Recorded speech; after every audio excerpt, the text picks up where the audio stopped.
마태복음 16장 18절 신약성경 28면에 있는 말씀을 우리 다 같이 한 목소리로 합독하도록 하겠습니다. 마태복음 16장 18절의 말씀입니다. 시작. 또 내가 내게 이르노니 너는 베드로라. 내가 이 반석 위에 내 교회를 세우리니 음부의 권세가 이기지 못하리라. 아멘. 우리 한 번만 더 좀 큰 목소리로 한번 읽어보도록 하겠습니다. 다시 한번 읽겠습니다. 시작. 또 내가 내게 이르노니 너는 베드로라. 내가 이 반석 위에 내 교회를 세우리니 음부의 권세가 이기지 못하리라. 아멘. 할렐루야. 네, 주님께서 사랑하신 우리 아데포이교회 성도 여러분들, 특별히 오늘 거룩한 주일 주님께서 주실 그 말씀의 은혜로, 그리고 예배 가운데 주실 그 충만한 축복과 은혜를 사모하심으로 이렇게 주일을 섬기시기 오신 우리 모든 성도님들을 주님 환영하고 축복합니다. 우리 좌우 옆에 있는 분들한테 좀 한번 이렇게 인사하시면 너무나도 좋을 것 같아요. 우리 은혜 받으시다. 네, 예, 은혜 받고 싶으시죠? 네, 이제 좀 받고 싶어진 것 같네요. 예, 너무 감사합니다. 제가 사실 왜 이런 인사를 드리겠냐면 금요철야 집회 때가 되면 항상 이 주일을 위해서 기도하는 것이 있습니다. 하나님, 오늘 주일 예배에 우리 성도님들이 오신 데 있어서 불편함이 없게 하시고 좋은 날씨 허락하게 해주시며 환경을 주장하여 주시옵소서. 그 어느 때보다도 큰 은혜를 받을 수 있게, 그러니까 그 다른 어떤 예배보다도 이번 오는 주일 예배 때 큰 은혜 받을 수 있도록 주님께서 인도하시고 듣는 귀와 열린 마음을 허락하여 주시옵소서 라고 제가 그렇게 기도를 하기 때문이라는 거죠. 네, 너무나 감사하게도 오늘 오신데 날씨가 어땠습니까?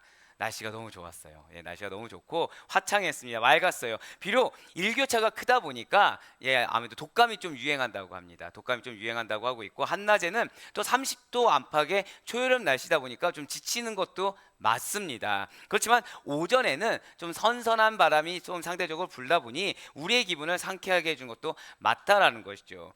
굉장히 심한 환절기가 찾아왔습니다. 건강관리에 유의하셔야 될 것 같은데요. 특별히 감기를 조심하셔야 될 것 같습니다. 더불어 큰 일교차가 있으니 건강관리, 식중독에 잘 관리해 주셔야 됐고요. 음식을 잘 보관하셔야 될 것 같습니다. 대기가 건조하여 산불 조심하셔야 하겠습니다 라고 보통 기상캐스터들이 하는데, 저는 기상캐스터가 아니었네요.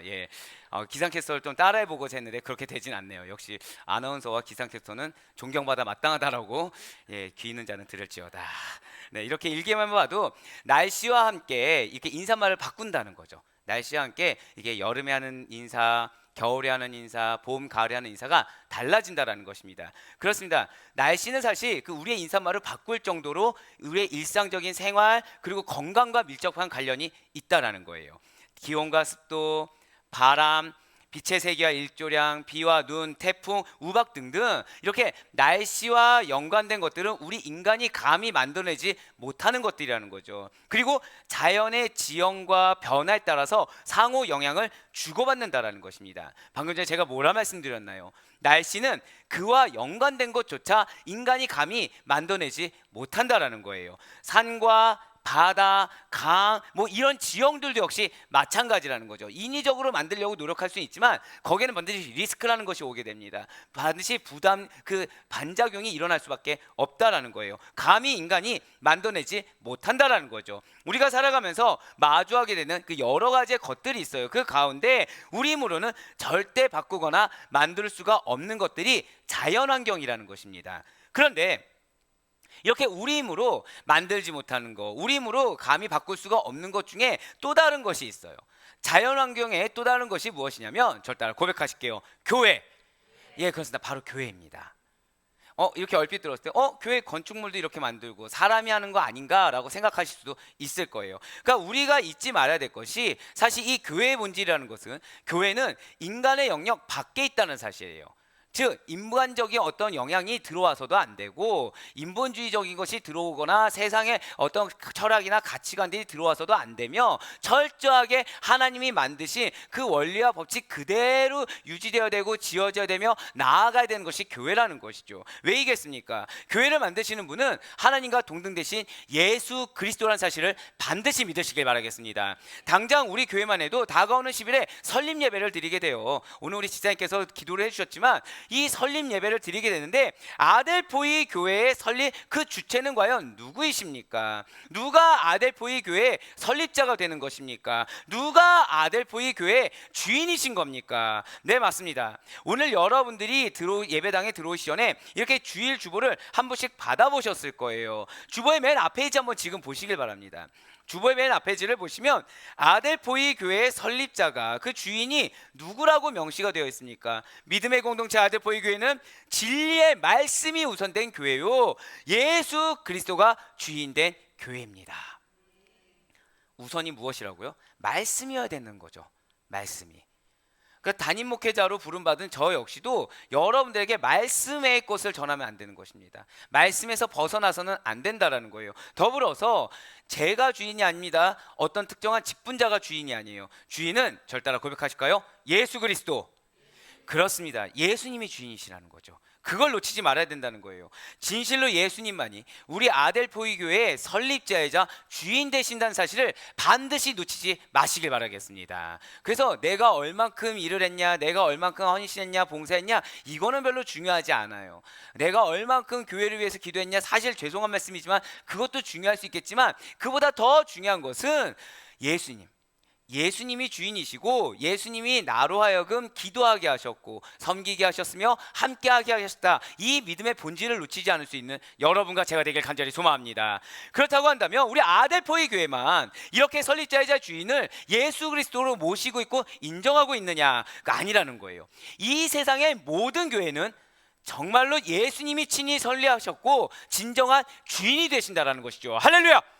그렇습니다. 그래서 주님께서는 우리가 설립 예배를 드리기에 앞서서 이 변함없는 사실, 가장 기본이지만 아이러니하게 가장 지키지 못하고 있는 이 진실 앞에서 오늘 본문 말씀을 통해서 반석 위에 세워진 교회, 반석 위에 세워진 교회에 대해서 정확히 알기를 원하신다라는 거예요. 주의 몸된 교회가 어떤 것인지, 주의 몸된 교회는 누가 주인이시고 어떻게 이끌어 나아가야 되는지를 우리 모두가 알기를 원하신다는 거죠. 우리 교회의 정체성, 우리 교회의 사명을 다시 한 번 더 확인하는 가운데 다가오는 설립 예배뿐만 아니라 앞으로도 우리 교회가 이 본질에서 흐트러지지 않았을 때, 우리 교회가 이 정체성을 놓치지 않았을 때 주님께서 우리에게 예비하신 은혜와 축복이 반드시 있다는 사실을 확인하며 나아가 앞으로의 사역 가운데 오직 믿음으로 담대히 그 사명을 다할 수 있는 여러분과 제가 될 수 있기를 간절히 소망합니다. 그렇습니다. 그렇다고 한다면 좀 어려운 질문 한번 드려볼게요. 자, 오늘 설교 제목이 무엇입니까? 그럴 줄 알았어요. 예, 두 부류. 한 부류는 바로 보고 얘기하시든가, 한 부류는 뭐였지? 예, 절 보실 줄 알았습니다. 예, 절 따라 고백하실까요? 반석 위의 교회. 예, 오늘 설교 제목은 반석 위의 교회입니다. 아, 방송실을 칭찬해주고 싶어요. 예, 이걸 주지 않았는데 센스 있게 딱 지금 띄워줬네요. 네, 반석 위의 교회입니다. 근데 이게 왜 중요하냐면 이게 교회의 정체성이에요. 이게 교회의 정체성입니다. 뭐 인천 간석동에 세워진 교회, 이런 지역적인 것보다 더 중요한 것은, 한 번 더 절 따라 크게 고백하실게요. 반석 위의 교회. 그렇습니다. 반석 위의 교회, 이게 교회의 정체성이라는 거죠. 예수 그리스도의 터, 진리의 터 위에 세워진 것이 교회의 정체성이 된다는 것입니다. 여기서 말하는 반석은 바위예요. 반석, 바위, 이것은 히브리어로 페트라라고 합니다. 페트라인데 이는 베드로라고 의미하는 페트로스와 같은 뜻을 가지고 있다는 거죠. 그러니까 반석 페트라는 베드로인 페트로스와 같은 뜻을 가지고 있다는 것입니다. 그러면 베드로 위에 교회를 세운다는 말인가? 아니면 베드로가 교회를 세운다는 말인가? 라고 혼동됐을 수도 있어요. 하지만 이것은 예수님께서 이 게바에게 친히 지어주신 이름인 베드로와 같은 뜻을 가진 페트라, 즉 반석, 바위라는 단어를 사용하셔서 베드로는 아니지만 베드로와 아주 관계가 깊은 그 무엇인가로 기초로 삼아서 교회를 세우시겠다, 그것을 교회의 기초로 삼으시겠다라고 부각시키고 있다는 거죠. 베드로와 관련이 깊은 그 무엇인가가 과연 무엇이겠습니까? 그렇다면 무엇으로 교회의 기초를 삼기를 원하시는 것일까요? 진실로 예수님께서는 반드시 기억하세요. 베드로가 했던 신앙 고백을 교회의 기초로 삼고자 하셨다는 거죠. 교회의 기초가 무엇이라고요? 한 번 더 절 따라 고백하실까요? 신앙 고백. 그렇습니다. 교회의 기초는 다른 게 아니에요. 지금 많은 분들이 저희 아대표교회가 설립되기 전에 교회가 필요한 거에서 여러 가지를 말씀해 주셨어요. 근데 저는 너무나도 감사했던 것은 그 가운데 저에게 이 말씀을 해주신 은사님이 계셨다는 거죠. 목사님이시겠죠, 당연히. 임 목사, 교회를 세우는 거는 정말 중요한 일이야. 하지만 본질을 놓치면 안 돼. 그 본질은 임 목사도 성도였다는 사실을 놓치면 안 돼. 지금 이 순간도 성도라는 걸 놓치면 안 돼. 담임 목회자가 그걸 놓쳤을 때, 그래서 나는 성도였었지 하는 순간, 그 순간 직장인이 돼.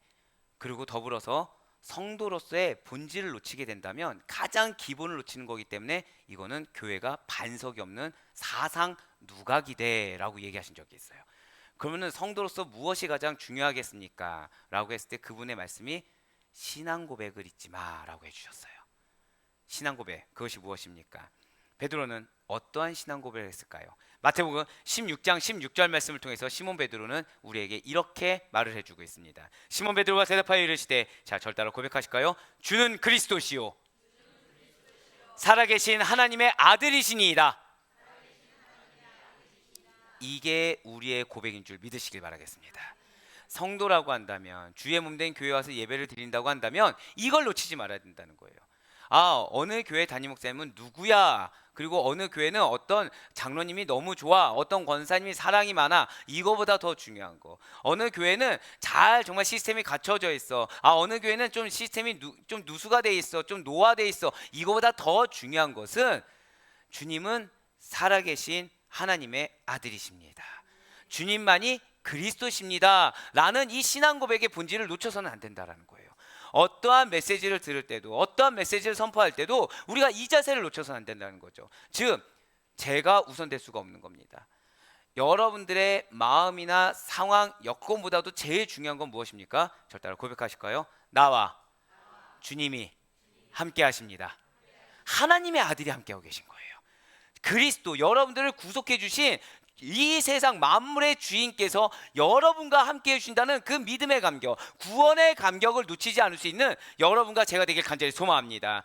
우리가 보기에는 너무나도 당연한 고백 같겠죠. 사실 그렇지만 이 진리는 예수께서 그리스도시요 살아계신 하나님의 아들이십니다 라는 이 진리는 오랜 세월 감춰졌다는 거예요. 그래서 예수님께서는 공생의 기간 동안 열심히 복음을 증거하셨습니다. 천국을 선포하셨어요. 그래서 예수님께서 공생의 기간 동안 그 하신 사역을 통해서 어떤 사람은 예수님이 구약에서 예언된 메시아구나 라는 사실을 단번에 알아차렸습니다. 그리고 그분을 생명 바쳐 따르게 됐다라는 거죠. 근데 그 진리가 감춰져 있다 보니 반면에 그러지 못한 자들도 존재했다는 거예요. 그러니까 우리가 봤을 때 예수님이 이적을 베푸시고 사역을 선포하시고 천국 복음을 선포하셨을 때 우리가 봤을 때는 너무 당연히 믿을 수 있을 것 같지만 아니라는 거죠. 여러분들 안에 성령님이 계시기 때문에 이러한 믿음의 진리, 구원의 진리, 복음의 진리에 대해서 받을 수 있다는 사실을 놓치지 마시길 바라겠습니다. 우리의 힘과 능력으로 받아들일 수 있는 것이 아니에요. 여러분들의 은혜의 선물로 주신 성령님으로 말미암아 자, 메시지가 들리게 됩니다. 예수님을 받아들이게 돼요. 왜 이것이 중요하냐면 당시에 예수님을 눈앞에 목전에 두고서도 반면에 그러지 못한 사람들이 존재했다는 거죠. 즉 예수님을 알고 믿는 자들이 있습니다. 거기에 호기심을 갖고서 관심을 갖던 무리들이 있어요. 거기에 더해서 예수님을 대적하는 자들, 적대하는 대적자들이 존재해버렸다라는 거죠. 무엇입니까? 하나님과 동등되신 분께서 이 땅에 인간의 몸을 입고 오셨습니다. 눈앞에서 인간의 몸을 입었는데 하나님 신성을 지니신 분이라는 사실을 마치 증명이라도 하듯이 이 하나님의 일을 하고 계셨어요. 그런데 그럼에도 불구하고 모든 사람이 예수님을 인정하고 예수님을 환영하며 예수님을 그리스도시요 하나님의 아들로 받아들이고 믿은 것은 아니라는 것이죠. 진실로 예수님께서는 십자가 순환 전에 빌립보 가이사랴 지방에 가셨습니다. 그때 당신의 제자들에게 이렇게 물으셨어요. 마태복음 16장 13절의 말씀입니다. 예수께서 빌립보 가이사랴 지방에 이르러 제자들에게 물어 이르시되 사람들이 인자를 누구라 하느냐.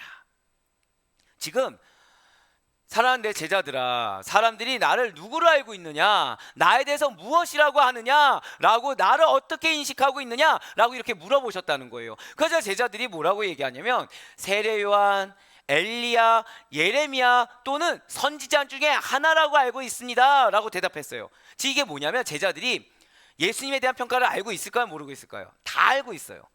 다 알고 있는데 예수님 딱 이렇게 물어보니까 좋은 대답만 한 겁니다. 아, 예수님에 대해서 긍정적인 평가만 하는 사람들의 말만 요약해서 대답을 했다는 거죠. 그런데 과연 당시의 사람들 모두가 예수님을 그렇게 뭐 위대한 선지자나 믿음이 좋은 인물, 하나님께 택함 받은 하나님의 아들로 알고 있었던 것일까요? 아니라는 거예요. 예수님에 대해서 오늘날과 마찬가지로 호감을 갖고 있었던 사람들이 있었던 반면에 예수님에 대해서 나쁘게 평가하고 뭐 예수님이 나한테 어떤 지장을 준 것도 아닌데 반감을 갖는 사람들이 있었다라는 거죠. 그렇습니다. 유대인과 바리새인들은 예수님에 대해서 항상 부정적으로 이야기했어요. 예수님께서 자신들이 경멸하는 이 세리들과 식사하는 모습만 보고서도 유대인들은 예수님에 대해서 아, 먹기를 탐하는 자야 라고 험담을 했다는 거죠. 또 예수님께서 혼인잔치가 지금 망하게 생겼어요. 그래서 혼인잔치에 물을 포도주를 변하게 이적을 베푸신 걸 보고서 이적 자체에 집중한 것이 아니라 아, 포도주를 즐기는 사람이야 라고 해서 그 사람의 본질에 대해서 모함하고 혹평하게 됐다는 거죠. 심지어 바리새인들은 예수님의 이적에 대해서 평가절하면서 귀신의 왕 바알세불의 힘을 입은 자야 라고 악담했다는 거예요. 마태복음 12장 24절의 말씀입니다. 바리새인들은 듣고 이르되 이가 귀신의 왕 바알세불의 힘 있지 않고는 귀신을 쫓아내지 못하느니라 하거늘. 사랑하는 우리 아드포유의 성도 여러분들, 과연 우리가 살고 있는 이 현 시대의 사람들은 예수님을 누구라고 하는 것 같습니까? 현 시대의 사람들은 예수님을 무엇이라고 하나요? 이 질문에 여러분들이 대답하지 않으셔도 좋습니다. 왜냐하면 예수님께서는 자신에 대해서 악담하고 혹평하는 대적하는 유대인들과 바리새인들의 평가가 중요하지 않았기 때문이라는 거예요. 예수님께서는 잘 기억하시길 바랍니다. 자신을 따르는 제자들의, 절 따라 고백하실게요, 영적인 안목, 영적인 상태, 이게 중요하셨다는 거예요. 즉 나를 믿고 따르지 않는 자들의 어떠한 말이 중요한 것이 아니라 지금 하나님의 일을 감당해야 될 자신이 너무나도 사랑하는 제자들의 영적인 안목이 무엇인지, 영적인 상태가 무엇인지 너무나도 중요했다는 거예요. 맞습니다. 저에게 중요한 건 누굴까요? 저에게 중요한 것은 지금 주변에 누군가의 이야기가 중요한 것이 아닙니다. 저에게 중요한 것은 바로 지금 이 순간 하나님께서 연약한 저에게 양으로 붙여주신 여러분들의 영적인 상태가 제일 중요합니다. 저에게 중요한 것은 여러분들이 은혜를 받고 있느냐, 은혜를 못 받고 있느냐, 여러분들이 하나님 뜻대로 살고 있느냐, 못 살고 있느냐, 여러분들이 지금 하나님의 기쁨이 되고 있느냐, 아니면 하나님의 슬픔이 되고 있느냐, 이게 가장 중요한 것이지 지금 현재 외부에서 무슨 일이 있는지 이건 정말 중요하지 않다는 거예요. 좀 더 죄송한 말씀이지만 설립 예배를 잘 준비해야 되는 것은 맞습니다. 하지만 저에게 가장 중요한 것은 바로 지금 이 순간 여러분들이 하나님을 만날 수 있는지 없는지, 여러분들이 말씀을 은혜를 받을 수 있는지 없는지가 전 가장 중요한 것이지, 예배를 이걸 준비하느라 정작 예배를 놓치고 은혜를 놓치고 말씀을 놓치고, 이건 전 정말 원치 않는다라는 거예요. 그래서 우리 아데포에게 처음에 제가 성도님들께 부탁드리는 것이 무엇입니까? 아무것도 할 생각하지 말라. 그저 채움받을 생각만 하셔라. 그저 은혜 받을 생각만 하셔라. 그저 회복될 생각만 하셔라고 말씀드리지 않았습니까? 이거에 대해서 한 달이 지났어요. 한 달이 지났는데 많은 분들이 놓치고 있다는 거죠. 저는 우리 아데포의 교회가 일을 하는 교회가 아니길 간절히 소망합니다. 저는 우리 아데포의 교회가 예배에 대한 기쁨이 회복되고 하나님을 만날 수 있는 교회로서 나아갈 수 있길 간절히 소망합니다. 물질을 많이 드리는 교회, 아니요, 죄송하지만 그건 중요하지 않습니다. 물질은 하나님께서 주시고자 하면 주시는 것이고 걷어가야 된다고 하면 걷어가는 거예요. 봉사의 땀을 흘리는 거 너무 중요할 수 있겠죠. 하지만 그보다 더 중요한 것은, 절 따라 고백하실까요? 예배의 회복. 이것에 대한 본질을 놓치지 않을 수 있는 여러분과 제가 되길 간절히 소망합니다. 왜요? 예수님이 그렇게 하셨어요. 예수님이. 우리는 예수님이 걸어가신 길을 따라가는 그리스도인입니다. 믿으십니까? 이게 우리의 정체성이에요. 교회의 정체성의 가장 기본은 우리가 그리스도인이어야 합니다. 우리가 성도여야 돼요. 근데 이것이 너무 당연하다고 여기신 분들이 많은데, 당연하다 여기고서 정작 성도로서의 정체성을 놓치고 있다는 거죠. 당연하다고 여기고서 그리스도인으로서의 정체성을 놓치고 있다는 거예요. 그러니까 어떤 일이 벌어지냐면 예배 시간에 잡니다. 예배 시간에 딴 생각을 해요. 무슨 생각을 할까요? 나쁜 생각을 하면 차라리 혼을 낼 수 있어요. 무슨 생각을 할까요? 그러면 이제 이후에 부서는 어떻게 섬겨야 되지? 이후에 식사는 어떻게 해야 되지? 이후에 봉사는 어떻게 해야 되지? 이런 생각을 한다는 거죠. 언제요? 이러니까 예배 드릴 때. 그러고서 예배 때 은혜를 못 받습니다. 그 봉사나 어떤 헌신을 하러 가요. 어떻게 될까요? 지치는 거예요. 말이 안 되죠. 월, 화, 수, 목, 금까지 일을 합니다. 토요일 날은 뭐 할까요? 교회를 위해서 헌신하기 위해서 몰두를 해요. 주일날 와서 은혜를 받아야 될 시간에 은혜를 못 받고 뭘 해요? 또 일을 하고 있어요. 그러니까 어떻게 될까요? 실족하고 좌절하고 절망하고 지쳐서 결국 교회를 떠나가게 된다는 겁니다. 하지만 하나님은 절대 그걸 원치 않으세요. 예수님은 절대 원치 않으십니다. 예수님 지금 오늘 말씀 뭐라고 말씀하세요? 주변에 예수님 욕하는 사람들 많았습니다. 예수님 대적하는 사람들 많았어요. 물론 은혜 받는 분들도 있었고 무리들도 있었습니다. 하지만 제일 중요한 것은 예수님께서는 누구에게 집중하셨냐? 절대 고백하실게요. 제자들에게 집중하셨어요. 정확히는 제자들의 영적인 상태, 제자들의 영적인 안목에 집중하셨어요. 그들이 영적으로 분별하고 있는지, 그들의 안목이 정말 믿음으로 바라보고 있는지, 그들이 예수님의 가르침으로 은혜 받고 있는지 여기에 집중하셨지, 옆에 있는 사람에 어떻게 대응하느라 우리 사랑하는 내 베드로가 이렇구나, 사랑하는 요한이, 절대 그러신 적이 없습니다. 지금 저 대제사장 누구누구가 나를 이렇게 얘기해, 난 그럼 어떻게 대적해야 되지? 이런 걸 생각하지 않으셨다는 거예요. 사랑 우리 모든 아대포의 교회 성도 여러분들, 절대 고백하실게요. 나의 영적 상태, 여기에 집중할 수 있는 우리가 되길 간절히 소망합니다. 교회의 본질은 이거예요. 맞아요. 월요일부터 금요일까지, 월화수목금토까지 어떻게 우리가 믿음으로 잘 견디할 수가 있겠습니까? 연약하고 완악한데 그러기가 쉽지가 않죠. 하지만 최소한 그래서 주님께서 초청하신 그 자리만큼은 나의 영적인 상태를 솔직하게 고백할 수 있어야 됩니다. 내가 지금 얼마나 공고한 상태인지 주님께 나아갈 수가 있어야 됩니다. 그 길로 나아가는 데 있어 방해가 되는 것들을 과감히 제거할 수 있어야 됩니다.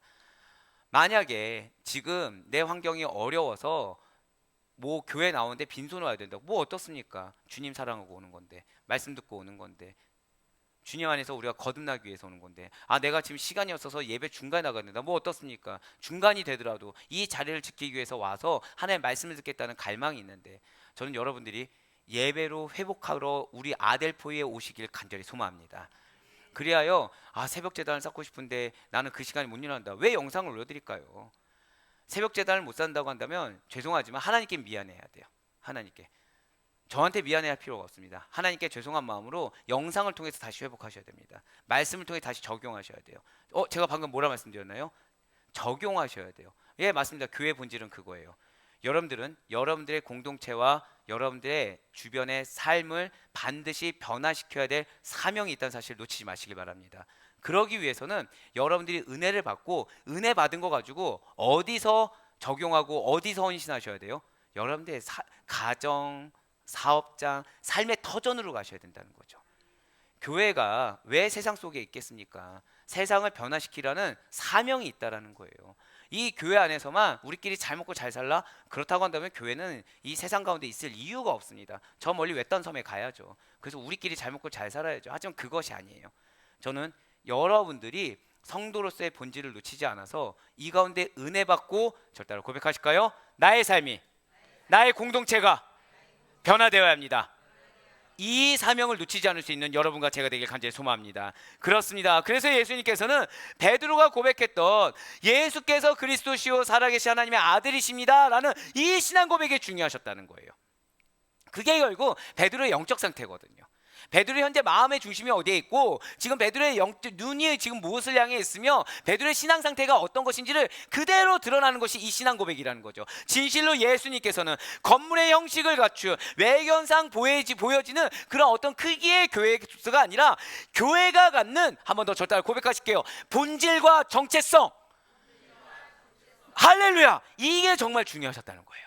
즉 어떠한 교회든지 간에 교회로서의 본질과 정체성을 가지고 있고 그것을 지키고 있다면 주님께서 은혜를 기름 붓듯이 부어주시는 사실을 반드시 믿으시길 바라겠습니다. 이것이 있다고 한다면 그 안에 소속된 성도님들은 은혜 받을 수밖에 없다는 거죠. 이러한 교회는 히브리어로 에클레시아라고 합니다. 에클레시아는 무엇으로부터 부르다, 즉 부르심을 받은 자들의 모임이라는 문자적 의미를 갖고 있다는 거죠. 즉 교회는 어원적으로 볼 때 세상으로부터 하나님 나라 백성으로 부르심을 받은 자들의 공동체라고 말을 할 수가 있다는 거예요. 그래서 베드로의 신앙 고백이 매우 중요하다는 거죠. 그렇습니다. 그래서 교회는 세상 사람들의 친교 모임이 아닙니다.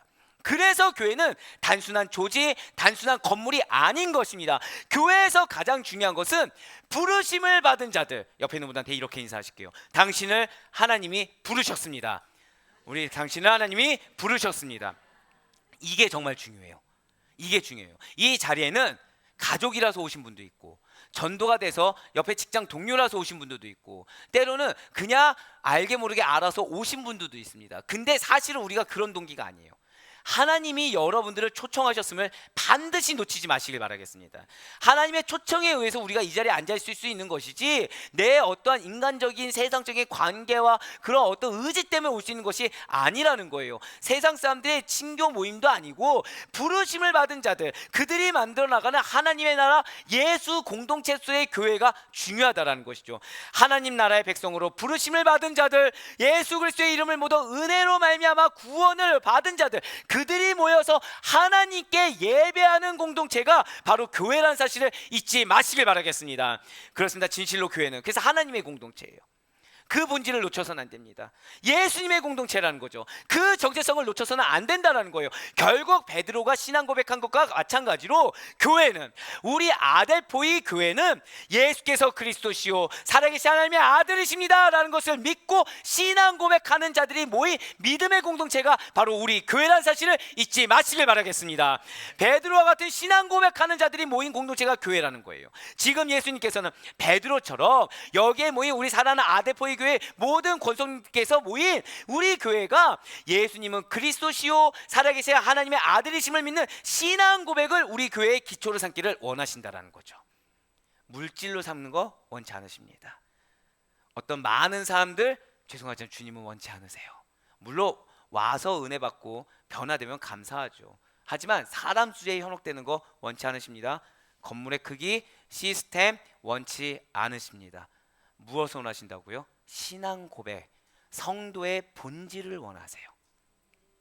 성도의 본질을 놓치고 살더라도 우리가 이 자리에 와서 다시 회복되어서 성도로서 살아갈 수 있게, 여러분들의 가정 가운데, 직장 가운데, 학교 가운데, 사업장 가운데 그것을 놓치고 살았다고 한다면 다시 회복돼서 다시 그 자리로 가는 거.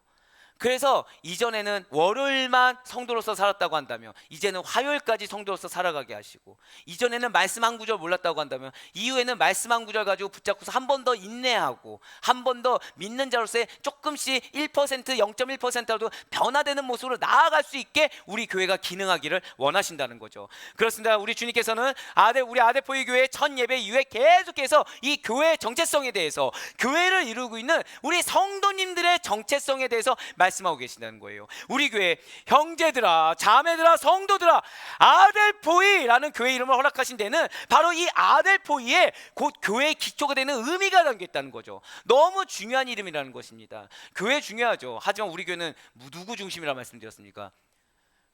예수님 중심, 하나님 중심, 말씀 중심이라고 말씀드렸어요. 그 다음에 누구 중심이라고 했나요? 담임 목사 중심 아니에요.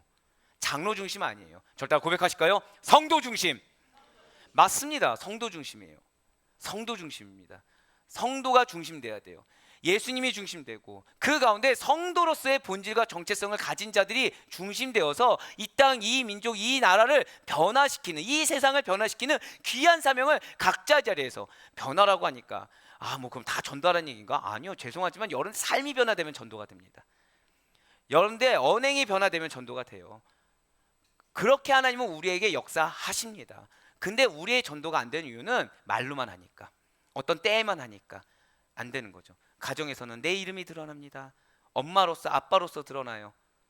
사업장에 가서는 나의 직책으로서 드러납니다. 누구누구 이름으로 드러나요. 누구 하나 그리스도인으로서 드러나지 않다는 거죠. 말로는 뭐합니까? 연약해서, 맨날 연약해서 뒤에 숨죠. 근데 우리가 바라는 축복은 연약한 자로서 받는 축복이 아니라 능력자로서 받는 축복을 바라면서 정작 삶 가운데 사명을 감당할 때는 연약함 뒤에, 내 이름 뒤에, 내가 엄마로서, 아빠로서, 아내로서, 남편으로서, 누구의 자녀로서, 부모로서 그 뒤에 숨어버린다는 거예요. 하지만 저는 여러분들이 그리스도인으로서 살 수 있길 간절히 소망합니다. 그리스도인으로서 하나님의 은혜 가운데 살 수 있길 소망합니다. 은혜를 바라십니까? 책무를 다하세요. 어떤 책무입니까? 그리스도인으로서 주님의 길을 따라갈 수 있는, 그러한 책무를 다할 수 있는 여러분과 제가 되길 간절히 소망합니다. 그렇습니다. 진실로 예수 그리스도만을 하나님과 동등되신 분으로 믿고 오직 창조주의자, 구원자이며 심판자가 되심을 믿고 고백하는 가운데 그분의 길을 따라가는 자, 그러한 우리 모든 아델포이들이 모인 공동체가 교회인 것입니다. 그렇습니다. 진실로 이름은 그래서 우리의 정체성이 되는 거예요. 이름이 우리의 정체성입니다. 아델포이가 우리의 교회의 정체성이 되는 것처럼 우리의 이름이 우리의 정체성이 된다는 거죠. 시몬에게 게바, 즉 베드로라고 이름 주신 이가 다름 아닌 예수님이지 않습니까? 요한복음 1장 42절의 말씀입니다. 데리고 예수께로 오니 예수께서 보시고 이르시되 내가 요한의 아들 시몬이니 장차 게바라 하려 하시니라. 게바는 번역하면 베드로라. 창세기를 한번 보시길 바래요. 창세기 생각해 보세요. 누가 동물의 이름을 지었습니까? 아담이 동물의 이름을 지어줌으로써 동물의 그 정체성을 부여하지 않습니까? 구약을 봐도 부모님들께서 자녀들의 이름을 지어줘요. 그렇게 이름을 붙여줄 때 그 이름이 갖는 의미가 그 아이들의 정체성이자 삶의 모습으로 나타나는 것을 우리는 볼 수가 있다는 거죠. 즉 이름을 붙여주는 행위가 무엇입니까? 한 번 더 저를 따라 고백하실까요? 정체성. 맞습니다. 이름을 붙여주는 의미가 정체성을 부여하는 이름이에요. 그러니까 예를 들어서 하은이다. 그러면 뭐가 있습니까? 하나님의 은혜가 임하길 원한다. 그런 정체성, 하나님의 은혜 가운데 살길 원하는 정체성이 있다는 거죠. 아멘. 이게 맞는지 틀린지 모르겠지만 예승이에요. 예, 그러면은 예수님의 승리가 항상 임하길 원한다. 뭐 아니어도 예, 아멘 하면 이걸 끝난 거죠. 예, 동현이라는 이름은 뭐로 해야 될지 모르겠네. 예, 예, 어쨌든. 이름이 정체성을 부여하는 의미인 것입니다. 그러면은 지금 예수님께서는 베드로에게 뭐라고 말씀하셨습니까? You shall be called Kephas. 너를 게바라 부르리라. 지금 예수님께서는 사실 베드로에게 이미 약속하신 말씀을 이루어 주셨어요. 분명히 예수님께서는 시몬에게 반석과 같은 아주 단단한 신앙 고백을 하는 믿음의 일꾼이요 제자로 삼아 줄 거야. 너는 그 반석과 같은 단단한 신앙 고백 위에서 너의 사명을 감당하게 될 거야 라고 약속해 주셨다는 거죠. 그리고 그의 신앙 고백을 교회의 기초로 삼아서 신약의 여러 교회들을 세우셨다는 것입니다. 즉 예수님의 약속하심과 예수님의 성취하심, 그리고 그 중간에 이 약속과 성취 사이에 베드로의 신앙 고백이 있다는 거예요. 진실로. 그렇기 때문에 여러분들의 신앙 고백이 너무나도 중요하다는 거죠. 사랑하는 우리 아데포의 교회 성도 여러분들, 여러분들을 향한 하나님의 약속이 있음을 믿으시길 바라겠습니다. 여러분들을 향한 하나님의 성취하심이 있으시길 믿으시길 간절히 소망합니다. 그럼 이 약속과 성취의 가운데 뭐가 있다고요? 저를 따라 고백하실까요? 나의 신앙 고백. 맞아요. 여러분들에게 하나님의 성취가 있길 원하십니까? 먼저 여러분들에게 하나님의 약속이 있으심을 믿어야 돼요. 약속이 있음을 믿고 그 말씀이 있다고 한다면 이것이 성취가 지금 안 되었습니까? 그럼 나는 지금 뭐가 없는 거예요? 믿음의 고백이 없어요. 입술만 하든가 아니면 입술조차 안 하든가 나의 신앙 고백이 필요하다는 거죠. 이걸 매개로 해서 하나님의 성취하심이 존재하게 된다는 것입니다. 진실로 신앙 고백이란, 근데 신앙이 있는 자들의 솔직한 믿음의 언어예요. 그러니까 믿음이 없으면 신앙 고백하기란 요원합니다. 신앙이 없으면, 이 믿음이 없이 신앙이 없이 신앙 고백은 불가능하다라는 거죠. 지금 믿음이 없이는 우리에게 하나님이 약속하신 것을 이룰 수가 없다라는 거예요. 왜요? 말씀드렸죠. 약속은 주셨어요. 성취도 예비되어 있어요. 근데 무엇이 매개체가 된다? 한 번 더 저따라 고백하실까요? 나의 신앙 고백. 예, 맞아요. 나의 신앙이 고백돼야 되죠. 그리고 이러한 신앙 고백이 있는 자들의 모임, 이러한 신앙 고백이 있는 곳, 이곳이 교회인 거예요. 이게 즉 교회는 여러분들을 향한 하나님의 약속의 말씀이 선포되어야 됩니다. 그리고 교회는 끊임없이 여러분들로 하여금 신앙 고백하는 삶을 살 수 있도록 독려해 드려야 돼요. 그 가운데 교회는 그러한 여러분들의 간증거리로 넘쳐 흘러야 됩니다. 하나님이 이렇게 성취하셨습니다. 자, 이 중간에 다른 게 들어갔나요? 안 들어갔나요? 안 들어가요. 그럼 담임 목회자 뭐 해야 되나요? 여러분들을 향한 약속의 말씀만 선포하면 되는 거예요. 여러분들에게 끊임없이 쓴소리 해드리면 되는 거예요. 이렇게 하셔야 됩니다. 삶 가운데 이렇게 하셔야 됩니다. 죄송하지만 교회에 뭘 하셔라, 이거보다 더 중요한 것은 여러분 누군가에게 여러분들을 향한 하나님의 약속의 말씀이 이렇게 있는데 이 말씀을 가지고 가정에서 이렇게 실천하셔야 돼요. 사업장에서 이렇게 하셔야 돼요. 지금 그 모습은 인간의 모습이에요. 그 모습은 세상에 속한 모습이에요. 하나님 그러면 별로 좋아하지 않습니다라고 쓴소리를 내뱉을 수 있어야 돼요. 그 가운데 여러분들의 입술에서 통해서 나온 건 뭐여야 됩니까? 하나님이 나의 삶 가운데 이렇게 역사하셨습니다. 하나님이 내 정말 너무나도 친한 형님 되신 분의 마음을 찾아주셔서 이렇게 말씀이 듣게 하셨습니다. 은혜 받게 하셨습니다. 그리고 반드시 축복받게 하시고 회복하게 하십니다. 이런 간증이 나올 수가 있어야 되는 곳, 그곳이 바로 교회인 것입니다. 진실로 교회는 세상으로부터, 맞아요, 우린 다 세상에 속한 자들이었어요. 그 가운데 하나님 나라 백성으로 부름받은 공동체가 교회입니다. 그렇기 때문에 교회는 에클레시아, 부르심받은 자들의 모임이라고 말씀을 드렸어요. 그래서 하나님께서는 기대하신다는 거죠. 그의 자녀들이 다른 거 아는 게 아니라 하나님에 대해서 알기를 기대하십니다. 그리고 하나님에 대해서 알고 하나님의 뜻을 행하시기를 기대하십니다. 알고 행하며 하나님의 사명을 이루시기를 하나님께서는 기대하신다는 거예요. 그 모든 것에 앞서서 하나님께서 원하시고 기대하심에 부합하는 그 신앙 고백을 했을 때 예수님께서는 비로소 자신의 신분을 드러내셨고 자신의 교회를 세울 것을 선언해 주셨다는 거죠. 그래서 예수님께서는 베드로에게 이렇게 선포하신 거예요. 마태복음 16장 15절부터 18절 말씀은 나의 고백으로 해서 우리 다 같이 한번 읽어보도록 하겠습니다. 마태복음 16장 15절부터 18절 말씀입니다. 시작. 이르시되 너희는 나를 누구라 하느냐? 시몬 베드로가 대답하여 이르되 주는 그리스도시요 살아계신 하나님의 아들이시니이다. 예수께서 대답하여 이르시되 아델포이 교회 성도들아 내가 복이 있도다. 이를 내게 알게 하니는 혈육이 아니요 하늘에 계신 내 아버지시니라. 또 내가 내게 이르노니 너는 베드로라. 내가 이 반석 위에 내 교회를 세우리니 음부의 권세가 이기지 못하리라. 아멘. 제가 방금 중간에 말씀을 살짝 틀었죠. 뭐라 말씀드렸나요? 아델포이 교회 성도들아 내가 복이 있도다. 신앙 고백한 여러분들에게 복이 있음을 믿으시길 바라겠습니다.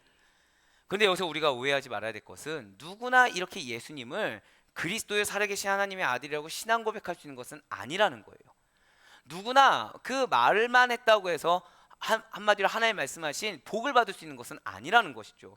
마태복음 16장 17절 말씀 한번 다시 보시길 바랍니다. 마태복음 16장 방금 전에 우리가 읽었던 16장 17절 말씀을 보시면 보시는 바와 같이 시몬이 베드로가 되는 역사는 오직 혈육이 아니고 이를 내게 알게 하니는 혈육이 아니고 뭐라고 나와 있습니까? 하늘에 계신 내 아버지시니라. 하늘에 계신 내 아버지 하나님만이 가능한 일이라는 거예요. 즉 여러분들에게 하나님이 초청하셨고 하나님이 허락하셨으며 하나님이 예배하셨기 때문에 우리의 이 고백이 가능한 것이지 내가 한번 해보겠다 내가 한번 말해보겠다 해서 이것이 그대로 나의 것이 되는 것은 아니라는 거죠. 진실 하나님께서는 저와 여러분을 세상으로부터 불러내시사 예수님을 믿게 하셨습니다. 저와 여러분을 세상으로 불러내시사 하나님 나라의 백성이 되게 해주셨다는 거예요. 하나님께서 허락하시지 않는 영혼은 예수 그리스도를 이렇게 주라 시인할 수가 없다는 것이죠. 하나님께서 은혜를 허락하셨을 때만이 하나님께서 친히 초청해 주셨고 그 은혜 한번 절대로 고백하실게요. 아멘. 예, 그렇습니다. 아멘으로 반응할 때만이 놀라운 복의 진을 깨달을 수가 있다라는 거예요. 타락한 본성을 지닌 죄악된 인간 그 자체의 지혜로는 예수님만이 나의 주인 되신다, 이 세상의 구세주가 되신다는 신앙 고백이 불가능하다는 거죠. 인간의 통찰이나 이성으로는 예수님을 뭐라고 이해하겠습니까? 고작 위대한 선지자다, 그래 4대 성인 중에 하나라고 이해하는 것에 불가하다는 거예요. 하지만 예수님이 곧 하나님이십니다라는 예수님의 신성과, 제가 방금 뭐라 말씀드렸어요? 신성. 예수님이 성육신하셨습니다, 그분이 주십니다라는 예수님의 인성을 깨닫는 것은 방금 뭐라 말씀드렸나요? 인성. 그러니까 신성과 인성을 깨닫는 것은 오직 하나님이 주시는 은혜로만 가능하시다는 사실을 반드시 잊지 마시길 바라겠습니다. 성경이 하나님의 말씀임을 믿는 것, 말씀이 육신되어 예수님이 이 땅 가운데 성육신하셨다는 사실을 믿는 것, 이러한 역사는 우리에게 하나님의 은혜가 임할 때만이, 그리고 우리가 그 하나님의 은혜만을 의존할 때만이 오직 성령 안에서만 가능하다는 사실을 잊지 마시길 바라요. 그렇습니다. 우리가 그렇기 때문에 예수님을 믿는 것, 이 자리에 앉아있는 것, 알게 모르게 앉아있고 그 가운데 말씀을 듣는 거, 죄송하지만 말씀이 100% 집중이 안 돼도 좋습니다. 근데 말씀을 듣는 거 이 자체가 이게 기적이라는 거예요. 이게 미라클이라는 거죠. 그냥 믿을 수 있는 것이 아니라는 거예요. 그냥 앉아있을 수 있는 것이 아닙니다. 이것이 은혜인 줄 믿으시길 바랍니다. 그래서 저는 사랑하는 자녀들이 이 자리에 앉아있는 게 너무 행복해요. 왜요? 부모의 손에 이끌려서 앉아있을 수 있습니다. 하지만 그렇지 않아요. 은혜입니다. 그게 무슨 뜻일까요? 너의 사랑하는 내 자녀를 내가 책임지노라. 내가 그들을 향한 예비한 은혜가 있다라고 고백한 거랑 똑같다는 거예요. 이 자리에는 부모님의 자녀들이 꽤 많이 앉아 계세요. 사실 저는 그 부모님들을 정말 존경합니다. 근데 죄송하지만 그 부모님보다 더 존경하는 그 자녀들입니다. 왜냐하면 자녀들은 어쩌면 믿음이 없을 수 있어요. 믿음이 연약할 수 있습니다. 예수님을 알지 못할 수도 있어요. 하지만 부모님을 향한 마음으로 이 자리에 앉아 있을 수 있어요. 근데 그것을 주님께서는 기뻐 받으신다는 거죠. 신앙 연수를 오래 한 자들보다 그러한 자녀들의 효심을 주님께서 기뻐 받아서 은혜를 반드시 주신다는 사실을 믿으시길 바랍니다. 예수님은 그러신 분이세요. 예수님은 순적한 믿음, 예수님은 어린아이와 같은 믿음을 기뻐하십니다. 그렇습니다. 이게 그래서 은혜라는 거예요. 믿음으로부터 시작해서 우리의 모든 믿음의 삶 자체가 내가 감히 어떻게 평가하고 판단할 수 없을 정도로 기적이라는 거죠. 그것이 은혜라는 것입니다. 안타깝게도 우리 모든 죄인은 스스로의 힘과 능력으로는 예수님을 알지도 못하고 이해하지도 못합니다. 하지만 하나님께서는 그런 우리 인간들을, 이 세상을 사랑하셔서 창조하셨다는 거예요. 그래서 방금 말씀드린 대로 이 자녀들이 앉아있는 것도 너무 사랑스러워하신다는 거죠. 우리를 만드신 이유는 우리를 사랑하시기 위해서입니다. 진실로 하나님은 사랑이시고 하나님의 사역은 다른 게 아니에요. 사랑 그 자체라는 사실을 믿으시길 바랍니다. 그래서 넓은 마음으로 항상 감싸주시고 이해해 주시는 거예요. 예를 들어서 우리의 삶이, 나는 열심히 주님을 섬기고서 예배 잘 앉아 있었어요. 근데 삶에 돌아가서 악을 저질렀어요. 죄를 저질렀어요. 근데 내 사랑하는 자녀가 예수님을 잘 모르고 그냥 앉아 있으면서 딴 행동을 했어요. 죄송하지만 주님 보시기에는 동일하게 사랑하는 영혼이라는 거죠. 동일하게 당신의 구속된 백성이라는 것입니다. 이러한 사랑을 느낄 수 있는 여러분과 제가 되길 간절히 소망합니다. 그렇습니다. 성도는 신앙 고백하는 가운데 하나님의 사랑을 체감하는 자들이에요. 하나님의 사랑을 경험하는 자들입니다. 하나님의 사랑의 은혜를 덧입은 자들이 성도예요. 맞습니다. 하나님께서 사랑하는 당신의 자녀들, 그러한 백성들이 모여서 하나님을 찬양하고 경배하라고 온 인류를 만드셨습니다. 사랑의 제일 목적이 무엇이에요? 하나님을 영화롭게 하는 것과 영원토록 그를 즐거워하는 거라는 거죠. 그래서 예수님께서는 하나님의 사랑하시는 그 사랑의 은혜를 덧입는 당신의 자녀들이 모여서 하나님만을 찬양하고 하나님을 경배하며 하나님에 대해서 알아가라고 교회를 친히 세우셨다는 거예요. 교회를 친히 만드셨다는 거죠. 자, 교회의 기능이 또 나왔어요. 뭡니까? 하나님 찬양하면 되는 거예요. 하나님 경배하면 되는 거예요. 하나님의 사랑을 느끼면 되는 거예요. 뭐가 더 있겠습니까? 교회가 뭘 더 해야 될까요? 예배 회복되면 되고, 신앙 회복되면 되고, 하나님 찬양하면 되지. 하나님 안에서 그 사랑을 서로 교제하고 서로 나누면 되는 거지. 다른 게 없어요. 왜 문제가 생길까요? 교회 이거 외의 것 하려고 해서 문제 생기는 겁니다. 저는 우리 아데포유 교회가 초심을 놓치지 않기를 간절히 소망합니다. 이 예배의 기쁨의 회복에 대해서 더 다른 무언가를 하려고 하다가 하나님의 진노를 사지 않기를 정말 간절히 소망합니다. 제가 항상 드리는 말씀 있죠. 저만 잘하면 된다고. 이유가 뭘까요? 저만 영적으로 분별해서 여러분들에게 복음만 선포하면은 저는 우리 사랑하는 성도님들께서 다른 길을 선택할 거라고 전혀 상상이 안 됩니다. 하지만 그러할수록 더 깨어서 같이 분별하며 나아갈 수 있는 우리가 되길 간절히 소망합니다. 한번 저 따라 선포하실까요? 본질에서 흐트러지지 맙시다. 자, 옆에 있는 분한테 이렇게 인사하실게요. 하나님의 사랑으로 사랑합니다. 네, 감사합니다. 이게 본질이에요. 이게 본질이에요. 다른 무언가로 사랑하려고 하지 마시고 하나님의 사랑으로 사랑하세요. 그래서 뭐 부부가 싸울 수도 있죠. 싸워서 교회 왔어요. 최소한 교회 왔을 때는 그 사람의 말과 행동을 생각하지 마시고, 나도 하나님이 사랑하셨는데, 나도 그래서 그 사랑으로 나에게 정말 과분한 삶을 보내주셨는데 하나님의 사람으로 볼 수 있는 영적인 안목이 회복되는 이 자리가 될 수 있길 간절히 소망합니다.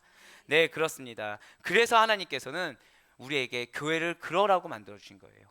하나님을 찬양하라고, 회복하라고, 경배하라고, 사랑을 느끼라고 만들어주신 것입니다. 그런 예수님께서는 영원히 살아계시사 교회의 영속성을 보장해 주십니다. 그러면 교회는 주 안에서 번성되고 존속될 수밖에 없다라는 거죠. 제가 방금 어디 안에서라고 말씀드렸어요? 주 안에서 번성하는 거예요. 주 안에서 존속하는 겁니다. 그러니까 주 안에서 벗어나려고 하면 번성할 수 없어요. 주 안에서 벗어나려고 한다, 교회의 존속 자체가 위기가 됩니다.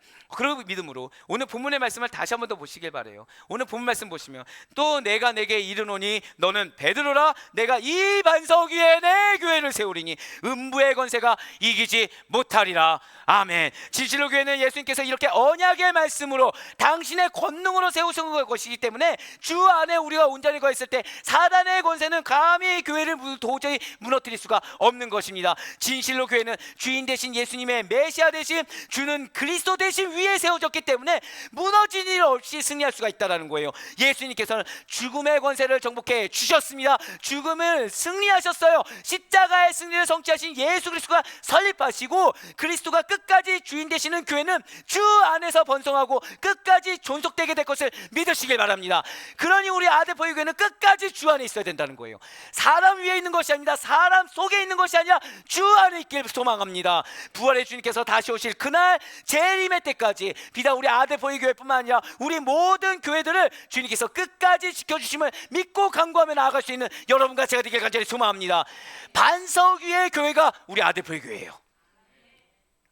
임동현이라는 담임 목회자 위의 교회가 아데포유 교회가 아니고 어떤 특정 누구 위에 있는 것도 아니고 어떤 건물 위에 아니요, 반석 위에 주님 위에 있는 교회가 우리 교회임을 믿으시길 바랍니다. 이 본질을 놓치지 마시길 바라요. 이 본질에서 놓친다고 한다면 누구나 쓴소리를 할 수 있어야 됩니다. 이 본질에서 자꾸 놓친 다른 방향으로 가려고 한다면 누구나 서로 같이 대화할 수 있어야 됩니다. 그래서 다시 방향을 터내야 됩니다. 왜요? 그게 살 길이에요. 만약에 여러분들의 가정이 어떠한 불화가 있습니까? 여러분들의 사업장이 뭔가 불화가 있습니까? 한번 처음에 그 사업장을 만들었을 때 생각해 보셔야 돼요. 처음에 가정이 어떻게 구성되는지를 생각해 보셔야 돼요. 그러면은 한 가지의 공통점이 있을 것입니다. 아, 믿음에서 멀어졌구나. 초심을 놓쳤구나. 하나님이 만드셨다는 사실을 놓치고 자꾸 내 힘, 내 말, 내 생각, 내 계획이 들어갔구나. 이거 빼면 돼요. 이거 빼면 돼요. 우리 교회 한 달 지났어요. 저만 빠지면 되더라고요. 제 눈은 자꾸 다른 교회를 봅니다. 자꾸 우리 교회 부족한 면을 봅니다. 근데 이걸 빼잖아요. 이거 빼면은 하나님 뭐만 주시냐면 감사만 주세요. 감사만 주세요. 저는 되게 욕심이 많습니다. 저는 되게 욕심이 많은 사람이에요. 그렇게 웃으시면 너무 확 찔리잖아요, 제가. 네, 제 욕심이 많아서 제일 많은 욕심은 식탐입니다. 식탐이에요. 아신 분은 아시겠지만 저는 이 면, 고기, 막 이런 커피는 거의 중독자 수준입니다. 그래서 저는 하나님 뭘 명하셨어요? 금식. 예. 교회를 이렇게 했을 때 제 눈을 빼셨습니다, 하나님은. 제 눈은 죄송하지만 찬양도 보이고 반주도 보이고 방송도 보이고 다 보입니다.